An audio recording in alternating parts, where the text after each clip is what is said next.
तेजस्विनावधीतमस्तु मा विद्विषावहै। ॐ शान्ति शान्ति शान्तिः। Hari Om all and good evening. The topic for the day is value education, and then we need to finally connect it to the English poems that we are planning to take.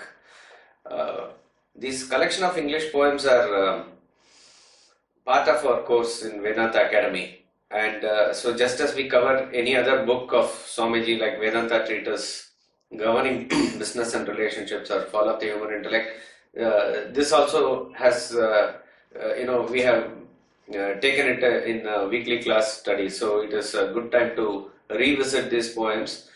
And when our course was going on, this book used to be the very first book that was taught to us in our syllabus. Actually, the other books like The Fall of the Human Intellect, Governing Business and Relationships, The Holocaust of Attachment, these three were written post 2004. I mean, first The Fall of Human Intellect, then the Governing Business Relationship, then Holocaust. So all of this also got added onto the subsequent courses as they came along. Therefore, Fall of the Human Intellect was the first book, or it is the first book still now as the course begins. But the Select English Poems was the book for us in the beginning, and then we had Vedanta Treatise. Like that, it went on.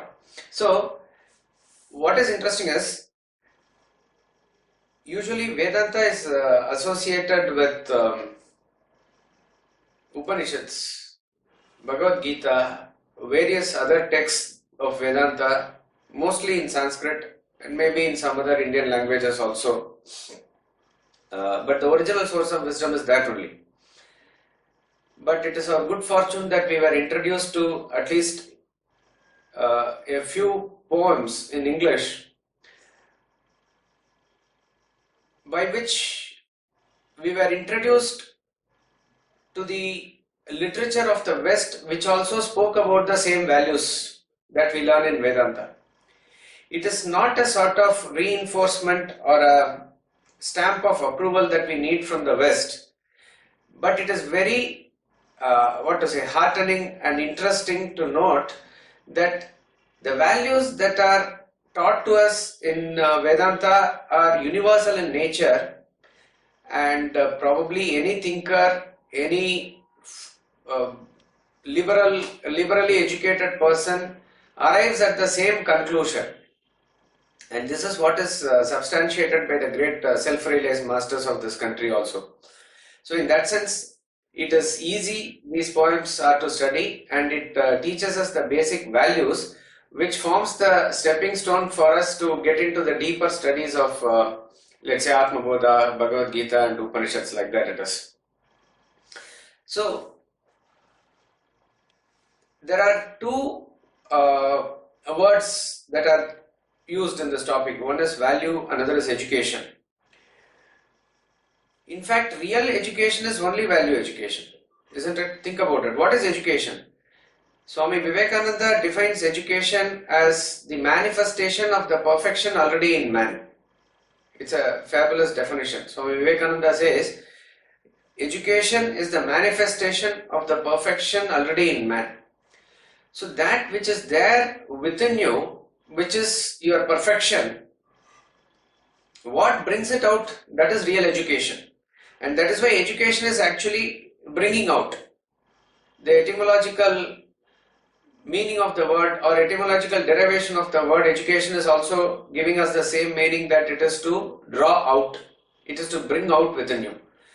And this is what is essentially emphasized in Vedanta Academy, that education is basically development of intellect.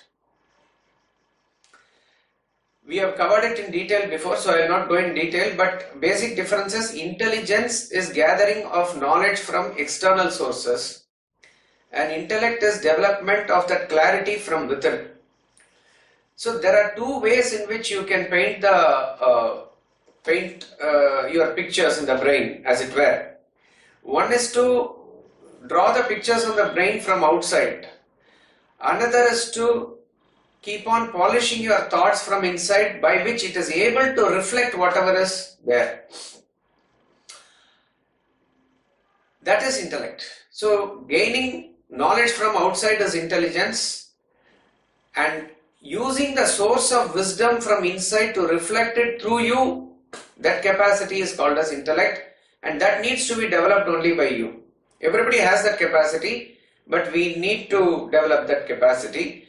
External help and external source is also required, and it is definitely much what do you call it? We cannot do without it. It is required also in that sense. It's important. But that external knowledge that we gain from outside must actually trigger this intellect from inside. In that sense, it will become a real education. Otherwise, bereft of this, let us say, anything connected with the Atma or the self or that which is going to come from within, any amount of information that you put into your system from external source, it is as good as storing lot of information in the computer. What is the use of it? The computer may have all the data with reference to how to let's say, what are the precautions to be taken during a fire accident and how to escape from fire. It may have that knowledge stored within it. But if a fire happens in that computer room, the computer cannot save itself by itself. It is just a storage of knowledge, that's all. Exactly like that. All the information, I am talking about even information with reference to spiritual knowledge, so-called texts of Shastras. If all that is stored within you and it is staying there as an input-output device that you use the brain like that, maybe you can talk about it, maybe you can memorize it, all that it is there. And independently, that is a virtue also, we'll come back to that.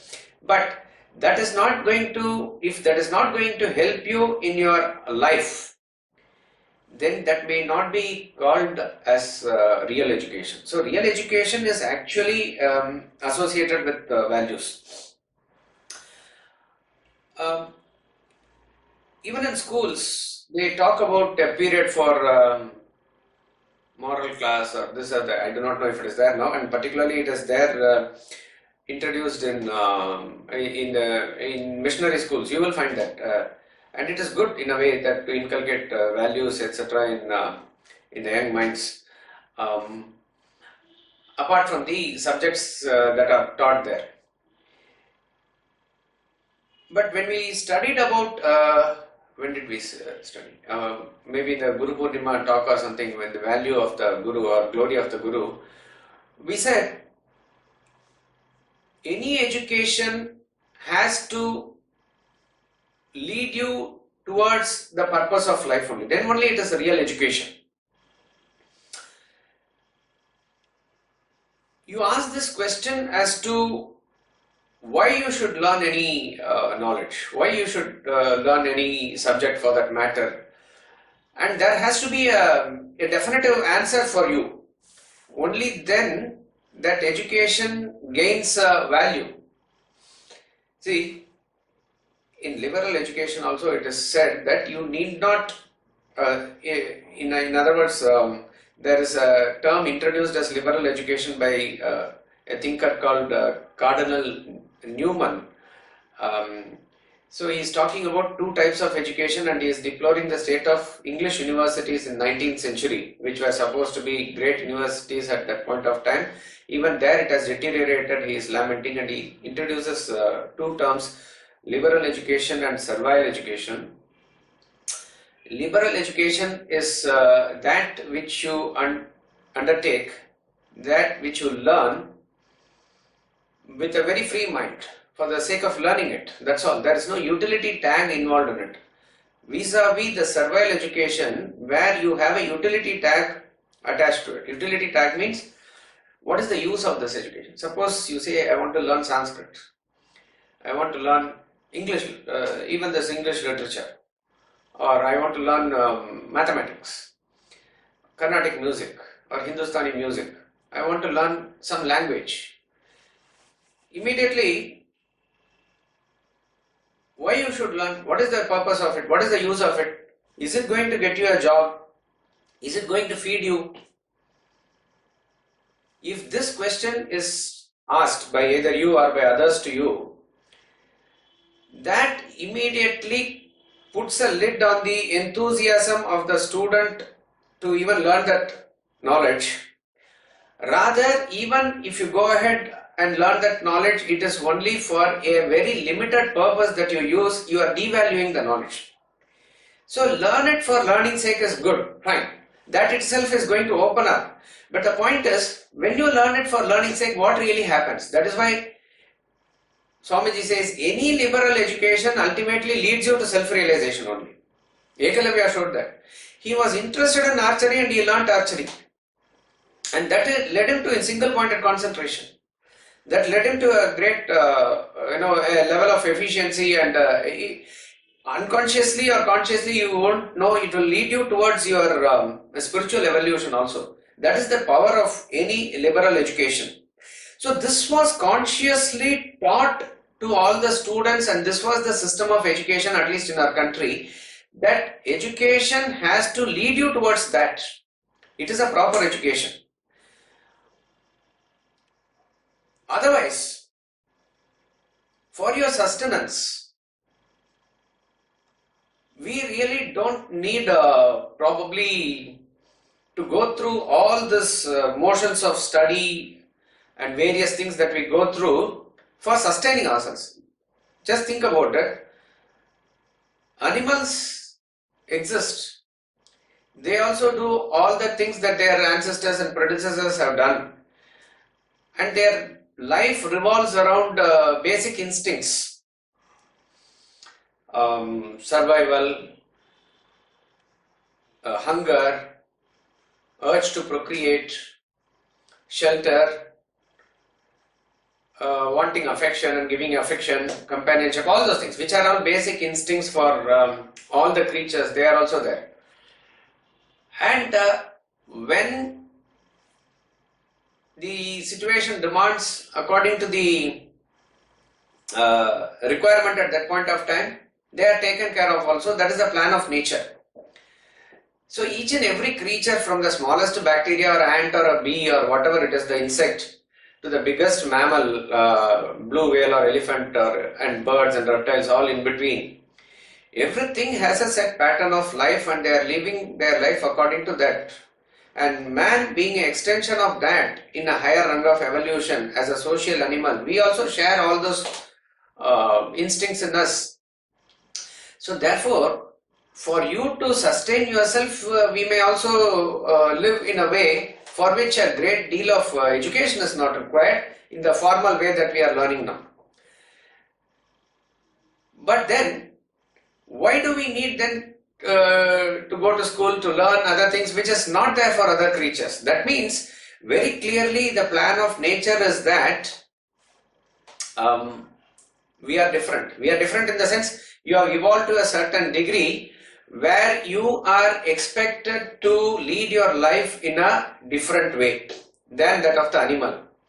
Therefore, school, college, education, all this is essential for a human being. All that is required for an animal to lead an animal life is provided at the time of birth itself. So a calf knows how to suckle milk from the mother. Within 45 minutes it may even stand up and run here and there. It knows everything. And as it grows along, it picks up everything that is and there. So in other words, it's sort of complete in itself within a few days or so. It knows what to do and what not to do, like that. It is preset and well programmed. A computerized way of life is there. But for a human being, that is not the case. Having reached this highest rung of evolution, if, let us say, a human baby is left unattended for the first 45 minutes to 1 hour after birth, we do not know what will happen even to that baby. If an ant were to bite it or a mosquito were to bite it, the child has no capacity to defend itself. It may eventually die also, we do not know. That is the level in which the human baby is there. In other words, at birth it is very disadvantageous position vis-a-vis the other creatures, other animals. But a human being, as he grows and develops himself, he can grow to such an extent that he can even conquer the world. He can overtake not just animals, he can overtake other human beings in every sense of the word and reach the pinnacle of perfection also. So that means what? In terms of our purpose of life, there seems to be something different for us vis-a-vis the other creatures. So therefore, to lead, first of all, a human life and then moving towards the state of God realization seems to be sort of a purpose of a human life. And that is what we are told by the scriptures. That is what great masters have lived and showed. And that is what is an inner urge also. That is very important. Irrespective of whether great masters say, whether you read scriptures or not, there is something within us which is always pushing us towards this evolution. So if you are able to identify it, and if the education is able to properly groom it, then it is a proper education. Okay. Now the question arises, what really defines a human being? Otherwise, as we said, every instinct of animal we also have, they also have. What really makes us different? There is certain conduct that is expected of you. In other words, a person can be like an animal also in a human form. But when do we call a person a real human being? Is that there is some sort of values that he practices. There's some sort of a conduct that he is expected to follow, a norm, etc. like that. All this actually hinges on the capacity to think, which is exclusive for a human being. So we can in one way say that the exclusive faculty that is available for a human being, which is intellect, is what is going to define you as a real human being. Now, what is a value? What is a value? Let us take, for example, few values. What we normally consider as values. Giving is a value. Love is a value. Helping others is a value. Not hurting others or practicing ahimsa is a value. Speaking truth is value. Not wasting food is a value. Keeping things in its own proper place and maintaining cleanliness is a value. Punctuality is a value. Now, as time progresses, the value system of a society, community may change. Therefore, other things which are not, let us say, considered or which are considered or taken for granted also could become a very great value. Suppose in an auditorium, everybody has a mobile phone and you switch off your mobile phone, it is considered as a very great value. You are practicing a very great value.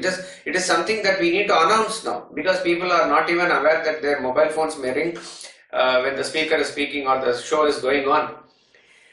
So if that awareness of that person has, or the society or the community has come up to that level, then if one person just switches off the mobile phone just before the class is going to begin, he is practicing a great value. Like that it can come. Like how they talk about, when they talk about finding a bridegroom for the daughter or sister who is within course a good boy as a alliance. No, he doesn't smoke, he doesn't drink. So these are considered as very good qualities maybe. And if the value system of the society deteriorates at some point of time, it becomes that he has never been arrested even once, he has never visited jail, or he has, like that, if it comes, that is also then a great value according to that time or that system. But whatever we define as a value has a pattern at that point of time. What we need to analyze and understand here is, why is it called a value? Think it this way. You ask this question for yourself, or imagine when you are trying to inculcate these values in your children also. As they are growing, you say that respect the elder, speak the truth, do not hurt the insect or do not hurt others. Like this, you are inculcating some value. Help others. As the child grows and it develops this inquisitive tendency and this questioning tendency, and the child asks you this question as to why I should practice this value, or suppose you say speak the truth. Why should I speak the truth? Do you have an answer for that? I am not saying you should have an answer. Have you thought about it, basically? Why I should not hurt others? Okay, the other person is having something which I like. My brother himself is having something which I like, a biscuit or a chocolate. Why cannot I use my power to hit him and take that biscuit and satisfy myself? Why do you say that you must not do it? Why should I be punctual? Why should I clean everything and put in its place properly? Why is it a well? Why should I take bath daily in the morning or do my exercises? Why is it? Why are you imposing like that? Let not the child ask you, you ask for yourself. Try to find out a satisfactory answer for yourself. If you listen to all the Swamiji's lectures in the past decade at least or so, in every lecture he is only to the point of monotony, he is reinforcing again and again about development of intellect. So when it comes to how to develop the intellect, he says, remember two things. Never take anything for granted. Second, question everything. This sense of questioning comes early in the childhood, let's say about, 7, 8 years, around that period. That is when the intellect starts to blossom. The questioning tendency comes. Once certain patterns are set into our groove in the childhood and it becomes a character and a habit in our life, it becomes very difficult for us to change later. That is understandable. But what is interesting is it is even difficult for us to question it later.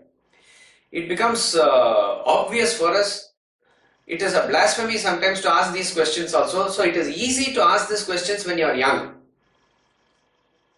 When you ask these questions, do not take anything for granted. That applies to this also. That is why even as you read Vedanta treatise, even as you study Gita, there is a lot of devotion attached to it. There is a lot of sense of respect attached to it. But still question. Question as to why it is being said like that. What is the purpose behind it? This type of a inquisitive nature or tendency to that is to question has to be encouraged. And incidentally, I'm deviating. What will in fact help this also? A keen sense of observation. So if you are taking a child even outside and bringing him back to home, you just ask him as to what all he has observed. Not just with reference to memory or recollection. You can ask certain questions with reference to that. You yourself can ask, and even as you grow, encourage the child to ask the question as to various things around him, which he can observe also. That, in other words, it is not to understand the science, maths, physics and chemistry behind whatever is happening around us, but we are encouraging this questioning tendency, that inquiring principle, which is very important for our self-evolution also. So just as the senses are taking in various information and inputs, if it is parallelly processed with this questioning aspect, so it could be that why is a house built like this, or why is the color given like this, it can be, I am just saying. So if that questioning tendency is there, it is going to develop this inquiring principle in you. Now coming back here, you think about it as to why it is so. Love, today is a auspicious day for Christians. Christmas is celebrated today. A statement is attributed to Jesus Christ that love thy neighbor as thyself. It's a very fabulous quote, I would say, and particularly when he uses the term neighbor for extending our love. Now, why should you love your neighbor? Can I remain indifferent? Okay, I am not hating him also. can I remain indifferent? Or why should I not hate? Why should I not show any negative emotion or anger or hatred towards him? Why? Why not? He is actually a person who bothers me all the time. He is not very friendly to me. Why should I love this neighbor? This is a very genuine question only. Even if the neighbor is good also, you ask this question, why I should love the neighbor? Why I should be punctual? Why I should clean whatever has to be there outside or whatever it is? If so, Swami Ramatirtha says, the culmination of all religions is Vedanta. Various religions with various mandates and maxims and doctrines, they are giving set of do's and don'ts which may be right, which enforces these values. Thou shalt do, thou shalt not do, like that it is given. So, if a person is going to have full faith in Jesus Christ, in fact, what is more inspiring, at least for us, is the faith of a person who has on Jesus Christ, like that, it is much more powerful than Christ also for him, because that faith has that power. Suppose if he believes for sure that Christ is going to be his savior, and he is going to truly follow these principles that are given like this, love thy neighbor as thyself, etc. Probably he will be set on the path. There is nothing that is required for him. But you have to appreciate that the world that was 2000 years ago, the world that was 1000 years ago, and the world that is now has substantially changed in terms of its outlook, in terms of its scientific temper, etc. There has been a lot of growth in science, technology, and the knowledge aspect of the world itself. So therefore, the same principle that applied for a man's evolution, I am talking in terms of path, the Sanatana Dharma principle will not change.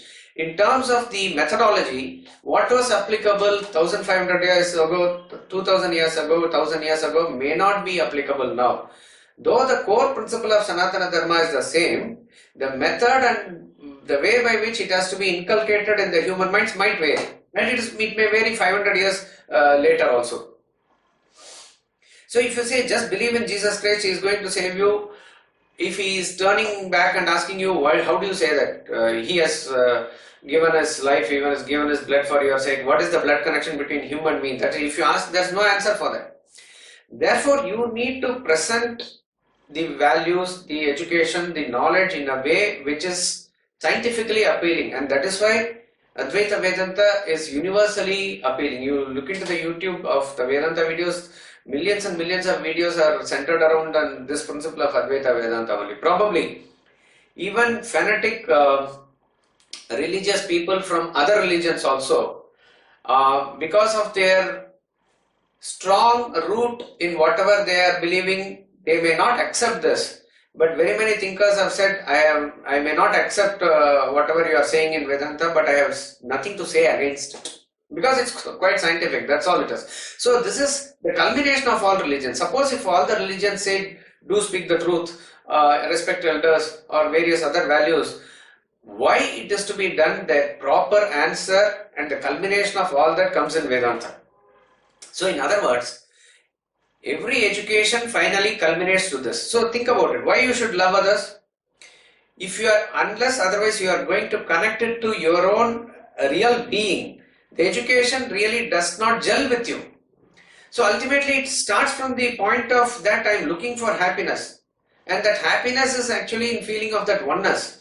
And feeling of oneness is actually what is the meaning of love. So if I am going to have a hatred towards my neighbor, and if I am going to score some brownie points based on a short-term kick that I get out of it, ultimately I am remaining agitated.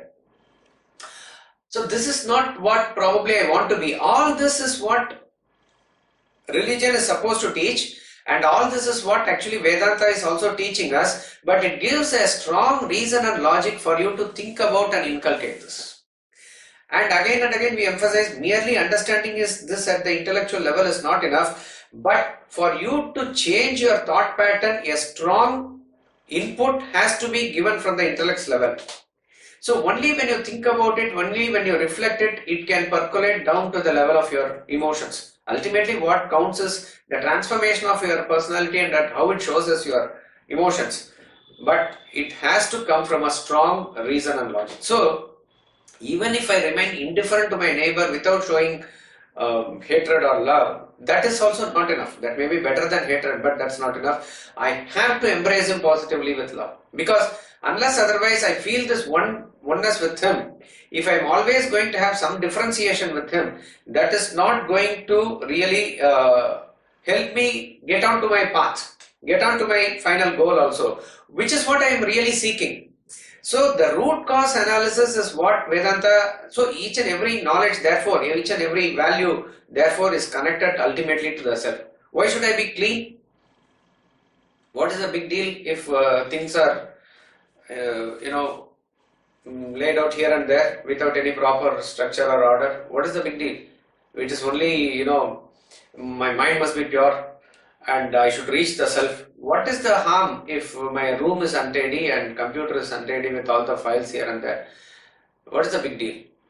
No, it is not like that. If you are not able to be aware of the gross dirt that is there outside you, how are you going to be aware of the dirt that is inside you?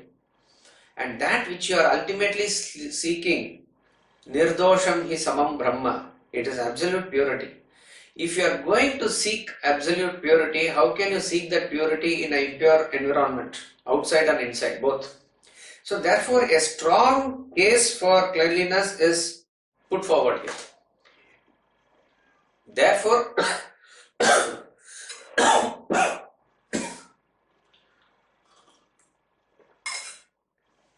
cleanliness is a value. Therefore, punctuality is a value. If you postpone everything, your self-realization is postponed. So what? Then what happens? Even one Janma, if you think it is going to be postponed, you do not know what you will go through. Each and a 5-minute dream, you may have a nightmare and it will have an impact for you that you have lived a life of 100 years in the dream. Like that it is. Can you imagine what type of contract you are signing when you are asking for one more Janma? We do not know all these things. I mean, ignorance is bliss. We are living just like that. But this is what Vedanta emphasizes. That you need to quickly go through that, for which you have to finish everything in time, for which you have to be on time every time. Incidentally, all these probably punctuality etc. is not talked about in, let's say, a epic like Mahabharata. Why? That's why I said the value system of the people at that point of time was different. They just practiced it. It was a part and parcel of their life as it is. So it needs to be given as a value now when the system has deteriorated to such an extent.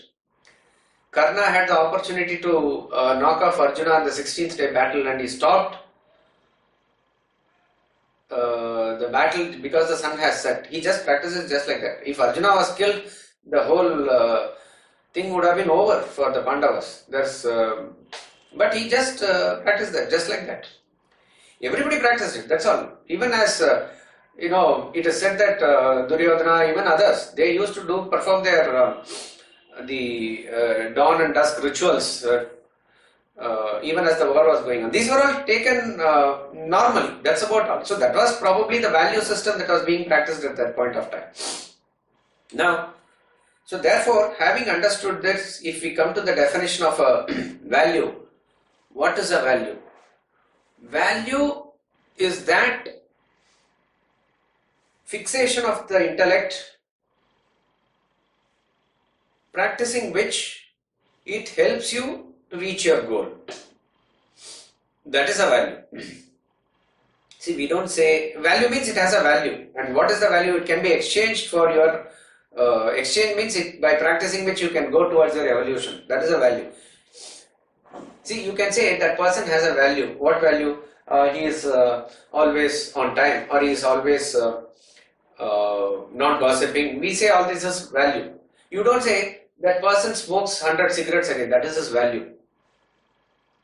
You don't say that that person always speaks lie. That is his value. We don't relate value to these things, though some person may constantly do it. So value means only higher value.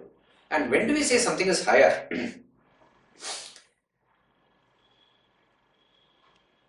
we have discussed this before again, only a human being can talk in terms of a higher nature and a lower nature. The Supreme Self is the original nature of all beings, but the capacity to reach the Supreme Self is there only for a human being. So in the process of evolution, as we come from lower creatures to human beings, it is one step in this. It is a achievement, let us say, by itself. So we are fortunate that we are born as a human being. But then we continue to live with animalistic tendencies in the initial stages, that is our lower nature. But constantly there is a pull from us from the higher nature. So anything that you practice which makes you go from this lower nature to higher nature, that is called as a value. And the side effect of practicing this value is that it helps you to plan various other things which reinforces other values. That is why Swamiji says in the 35 qualities of Bhakta given in the 12th chapter of Gita, or 20 qualities of Jnani that is given in the 13th chapter of Gita, or various qualities, 26 qualities I think are given of a divine person in the 16th chapter. Various qualities are also given in Gita. If you look at these qualities in totality, it will be very difficult for us to even conceive of those qualities and then forget about practicing it. It may sometimes depress us, so if we think of practicing those values. But he says, get inspired about one or two of them. Try to fixate on that and practice those values. You will find that automatically all other things will develop within you. It's like filling a vessel which has various what do you call that, input points.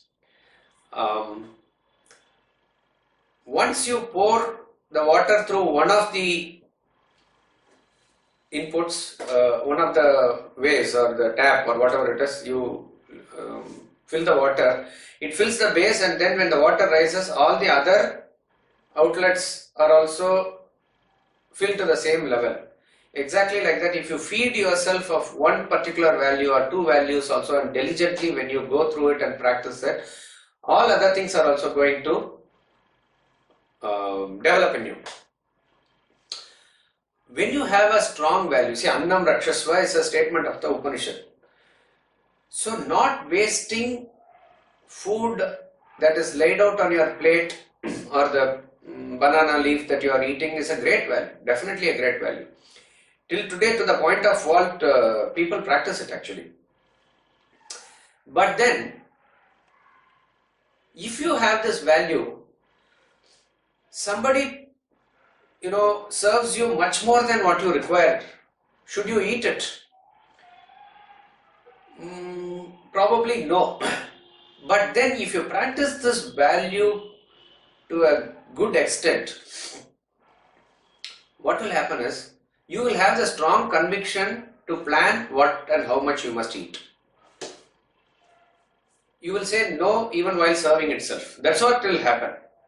So, if we are not getting this education behind practicing these values, what happens is that the value might lose its value because you do not know where to draw the line. And this is where sense of proportion comes in for the value. See,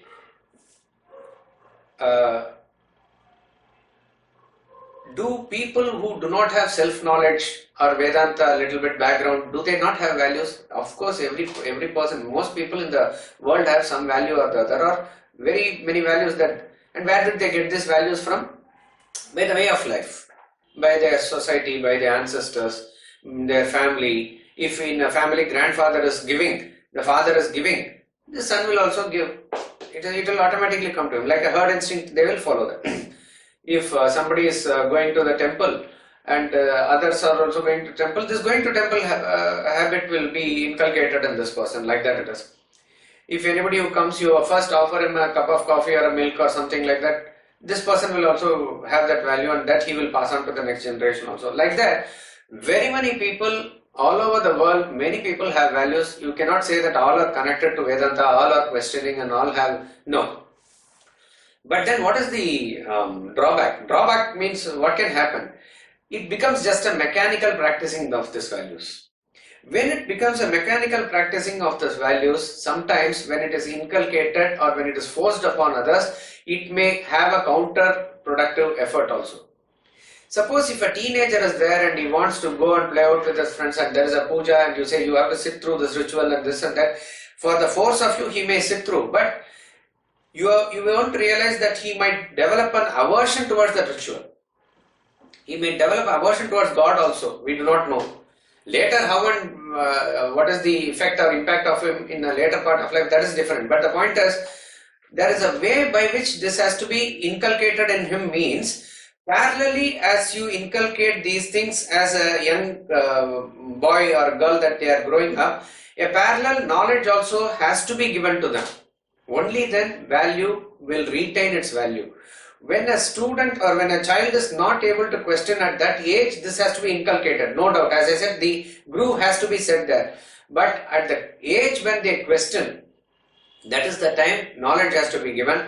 Therefore, giving the knowledge of Vedanta as a reason, logic and a backup of these things is a must. And so, if you take the current situation, current scenario of the world that we are living, Vedanta definitely is a very necessary knowledge. It is a necessary knowledge. It has to be somehow, we do not know how, but it has to be inculcated in all school syllabus and education, something like that. Because, as we said, in the good old days, when the system of education was Gurukula or something, the master takes in the student and it is like incubating him in such a way that he produces a great finished product out of the Gurukula system when his education is over. But think about it, if the teacher-student relationship and the value education is like that in our schooling system, it may not be the case. It is not the case. So therefore, in fact, not just that. There are two schools which are asking private counselors and private people as to do you teach thinking to the students, like that it is. See, this very question itself is very sort of jarring. What is the role of a school? What is the role of a teacher? It is to develop this thinking habit in the student. And with that thinking habit, when he is supposed to make choices, particularly when he is going to choose a course of study in the 11th standard or so, a commerce group or science group or something, on what basis he chooses, to that extent his intellect must have developed at that point of time. The question is, are the students choosing like that? So many people, even in this youth camp we saw, they are very much not clear of what it is that they are going to pursue, and that pursuit after that school or university is also based on maybe herd instinct and various other factors that are there. So the purpose of the education, that it is to inculcate these values, and that is why he is called as an acharya. In the good old days he is called as an acharya because he leads the path and then he educates him also, and therefore he is called as a acharya, the person. So invariably the education is through contact, it is through example, and these teachers live that life and the student is able to absorb that life. That is the same case with parents also. Therefore the inculcation of values starts with us, starts with the adults, so it has to be like that, and then it will slowly get inculcated. Without again this knowledge, we said something about this sense of proportion. Value loses its value. If you consider value is like a medicine, proportion is like the dosage of the medicine. So the medicine has its full effect only if it is given in proper dosages. If without, again proportion is thought about and implemented by the intellect. If you are not going to have this education and the application of the intellect behind your value, it becomes a fanatic attachment to the value. Then it loses its value. Suppose you are having a value that you have to get up early in the morning and study, and one day your friend or your relative comes early in the morning to the airport or station. That day you will have to probably not study, go to the station and receive. No, for me, come what may. Because see, usually the value gets sacrificed when there is a stake against it, isn't it? Many people may even have value, but when you offer a temptation against that value, at some point of time that elasticity breaks. And that is why Shakespeare says, we will study as we go along in the poem, to thine own self be true and it must follow as night the day. If you are having values and if you are being true to yourself, to those values, you must follow it as the night follows the day. That means no compromise. Suppose you say, I want to study this, we want to spread this knowledge, and this is what is inspiring, this is what is probably we have been taught, and we need to undertake this. We also conduct this yajna for Sunandaji, and by which we can spread the Bhagavad Gita knowledge, etc. Definitely for conducting of the yajna and other events like this, we do need funds. So we ask for donation. And for a cause, obviously we can always ask for a cause and conduct the event. These are all it is a struggle, but it is definitely has to be done. If somebody says,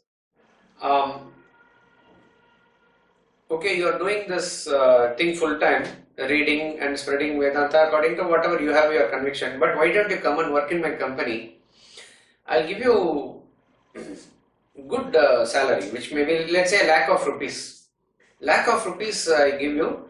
You do your Vedanta classes and other things also, you study also, but you can work also. What's the harm? You need not, let's say, worry about money. From his point, it might be a very fair thing to say like that. But I say, no sir, this is what I have undertaken to do and this is what I want to do. I am not interested in taking up a job, I don't want it. Suppose he says, instead of 1 lakh, if he is saying, I am going to give you 10 lakhs per month. 10 lakhs per month. Even then I say, sir, no, not required. I'll just continue whatever I am doing. Suppose he says 1 crore per month. If he offers like that, then I am, let's say, thinking, after all, I might not need that money, but to conduct that yajna, we are going from person to person asking for funds. Why not use this funds for that, or why not donate it to academy? Like that it is. All this is very, very sort of a justifiable thought that will come. And if it is not 1 crore, I may fall for a 10 crore or something like that. Okay. So that means every value then seems to have like an elasticity point where it is broken. But those who really have values, they say, as Shakespeare says, it must follow as night follows the day. You don't compromise on anything, be it 1 rupee, be it 10 rupees, or in other. I am talking in terms of value, money. It could be any other value also. You don't exchange it for anything else. So therefore, value has a value when you stand by it, and then only it goes. But here is where the sense of proportion comes. If you have to stick to your values, is it at all cost, or when and how do you make intelligent exceptions to it? That is where sense of proportion comes. Sense of proportion, as we said, is like dosage to the medicine. So if you are having that value of not leaving your early morning studies or exercises for that matter, but one day if you have to go to this, then that day you make an intelligent exception to your daily routine practicing value. For what? But it is only to uphold a higher value. So the sense of proportion is when you are able to make an intelligent exception to the rule only to uphold a higher value. That means the thumb rule is lower has to be sacrificed for the higher. This is the sort of a law you can take it for practicing values. Swamiji has given this example in public lectures also. He has been practicing this value of not eating in between meals.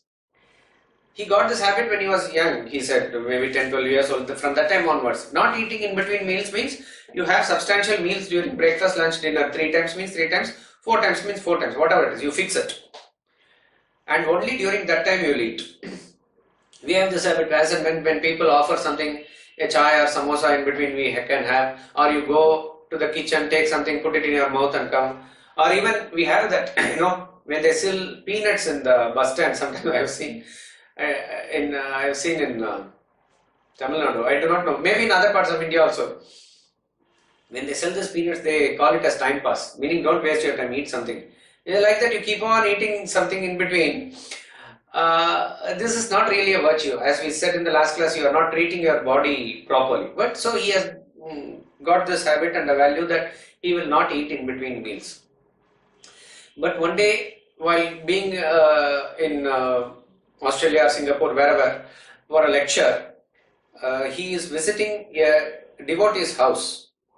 And the devotee has been waiting for Swamiji's arrival for maybe a year or so, that she's waiting for him, and with all her devotion, love and affection, she's preparing a sweet and giving it to Swamiji, and that is at 5 o'clock in the evening, which is not his eating time. So at that point of time, should he stick to the value of not eating in between meals or accept it and eat it in front of her? So Swamiji said, I ate it, very happily ate it, because you are valuing the devotion shown by a person, and you are reciprocating that love by accepting that. You are breaking this value of eating in between meals, but you are upholding a greater value there. Only then it makes sense. So this is called as a sense of proportion. Now this you cannot say that I am using sense of proportion daily and keep on breaking. Then it's not a value at all. You are strictly following the value, but you make intelligent exceptions when required in order to uphold a higher value. Now let us take this example hypothetically to prove the point that suppose with all the love and affection that same lady gives a well prepared dish which is but a non-vegetarian dish, and Swamiji has a value for vegetarian food. Now the question is whether he will eat or not. Should he eat or not? Probably he will not eat. Not probably, surely he will not eat. Why he will not eat? There is a value of not eating in between meals. There is a value of reciprocating the affection and devotion of a devotee. There is a value of this universal love, which is to not even think of harming other animals, and not definitely for your consumption. So when it comes to evaluating these two values, this is definitely higher. So he may say that I accept your love and affection, but I will not have this food. This is how it is. So sense of proportion can be used only when you are clear with the hierarchy of values, and that can happen only when you are able to connect these values to the highest level of self or self-realization, and that is where Vedanta helps us. Now why we are talking about value education today is, these values needs to be inculcated in small doses to the children, and one way of doing that is through this poems. See, this Vedanta contains vast, it's a vast ocean of knowledge, and all the pearls of all wisdom is there, and you need to spend a lot of time and energy delving deep into it and deriving everything, and it is worth your time and effort. But for this to be inculcated at a young age, particularly when all of us now are studying through English medium schools, we have also gone through, we are taught certain poems in English also, but we may not know the full impact of those poems. And let us be clear, these poets are also, when we talk about the quality of a poet is one who is an inspired person. He is called as a kavi. In Sanskrit, a self-realized person is also called as a kavi. Ishavasya Mantra 8 also we studied that. Kavi means a seer. He is able to, in an inspired way, visualize something. And in that inspired state, what comes out of him is a poetry. Swami Ramatirtha is a very great example of that. You can see that, outpouring of his thoughts and emotions when he is in a very inspired state. In every language, the poetry comes for him. Whether it's Punjabi, Urdu, Sanskrit or English, it just flows out of him. So, these thinkers and the great poets of the West also, we are going to see that in some of the poems, particularly when we see daffodils, you will see that it is outpouring of their feelings and emotions that comes out.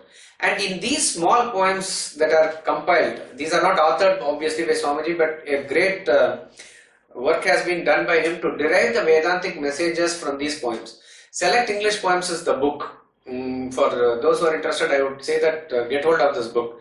There are two things: Select English Poems as a book and Select English Poems as a talk book where Swamiji has read out the poems and the commentary also. And probably because of association of his father and his father with his related guru in Chennai, he was introduced to these poems at a young age. And then when later he studied Bhagavad Gita and Vedanta, he was able to correlate this with the Vedantic principles also. See, it's interesting that English is not considered as a very classical language. Even in the Europe, English was not taught in schools and universities as a language, as a classical language like, let's say, French or Latin, Greek. These were considered as classical languages even in Europe. I think it was first introduced in Madras University as a language, as a separate study. Now it is there all over. And it is very inspiring. So there need not be any hatred for a particular language or any other feeling towards that.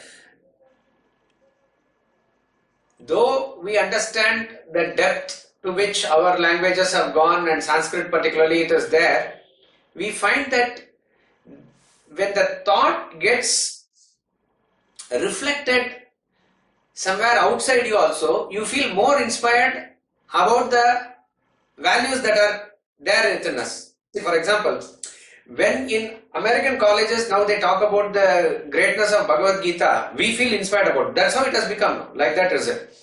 When Japanese and Chinese and Americans practice yoga, then we see the power of yoga. When it was available in the street corners everywhere, we did not value it like that it is. So it is like that. We are able to feel inspired. It is just like a fillip. It is just like a prop. When you see that these are talking about the same things, and obviously the depth with which our rishis have gone, Bhagavad Gita has gone, definitely not these poets and not these poems, but it is able to kindle your interest. And when you catch hold of one thread of that, it takes you to the same depth only. So from that angle, probably we can see these poems, and in a way, since all the children and everybody is studying in English medium school and some of these poems may be there also, it can be, suppose you say Vedanta class, Bhagavad Gita, people will run away. But when you say English poems, then they may be curious as to what it is. And then from there, what we are going to derive the same values that are given in Vedanta also. So this Select English Poems is a collection of 20 poems, out of which the last 3 poems are long poems. It is talking about the devastating effect of attachment. That is Ladomia by Wordsworth, Andrea del Sarto by Robert Browning, and Sorab and Rustum by Matthew Arnold. Sorab and Rustum is originally I think a Persian epic which is translated into English, and it's a fabulous translation. And then other 17 poems, out of which one is a letter and one is a portion of the play, Julius Caesar, Mark Antony's oration. Others are there. These are simple 1-page, 2-page poems which we can also simply read. And though we are not very comfortable, even as we studied in the school for the sake of marks and other things, we approach that. Thanks to Swamiji, thanks to Academy, when we studied these poems, we were able to relate to it. And particularly Shakespeare and other plays, etc., we cannot fully read. That requires a lot of stamina and energy. But we see it through movies also. But since these poems are small, we can take it up and read. So we begin with the poems from the next class. And the idea of the poem is to derive the 1 or 2 values that are given there. You relate it to Vedanta then, at the depth of which you will be able to practice what is given. Thank you very much.